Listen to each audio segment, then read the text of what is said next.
Hello guys, ඔන්න අදත් මම තව අලුත් වීඩියෝ එකකින් ආවා. ඉතින් අද මම ඔයාලට කියලා දෙන්නේ සුපර් ට්‍රෙන්ඩ් කියන ඉන්ඩිකේටර් එක ගැන. හරි, අපි මුලින්ම මේ ඉන්ඩිකේටර් එක මාකට් එකට ඇඩ් කරගෙන ඉමු. මුලින්ම ඔයාලා ඉන්ඩිකේටර් කියන ටැබ් එකට යන්න. ඊට පස්සේ මෙතන සර්ච් කරගන්න සුපර් ට්‍රෙන්ඩ් කියලා. මෙන්න මේ ඉන්ඩිකේටර් එක මාකට් එකට ඇඩ් කරගන්න. ඉන්ඩිකේටර් එක මාකට් එකට ඇඩ් කරගත්තා පස්සේ අපිට මෙන්න මේ විදියට තමයි බලා ගන්න පුළුවන් වෙන්නේ. මෙතන ඔයාලට ග්‍රීන් ලයින් එකක් පේනවා. ඒ වගේම අප් ට්‍රෙන්ඩ් එකක් තමයි ගියන් තියෙන්නේ. මෙතන ඔයාලට රෙඩ් ලයින් එකක් පෙන්නනවා. ඒ වගේම ඩවුන් ට්‍රෙන්ඩ් එකක් තමයි ගියන් තියෙන්නේ. ඉතින් ඔයාලට මේ ඉන්ඩිකේටර් එකෙන් රෙඩ් ලයින් සහ ග්‍රීන් ලයින් යූස් කරලා ට්‍රේඩ් එකකට එන්ට්‍රි එකක් ගන්න, කන්ෆර්මේෂන් එකක් ගන්න පුළුවන්.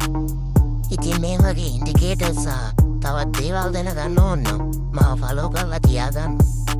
ඔය ට්‍රේඩින් මුලින් ඉඳන් පටන්ගෙන කරන්න හිතන් ඉන්න කෙනෙක් නම් ස්ටාර්ට් කියලා කමෙන්ට් එකක් දාන්න.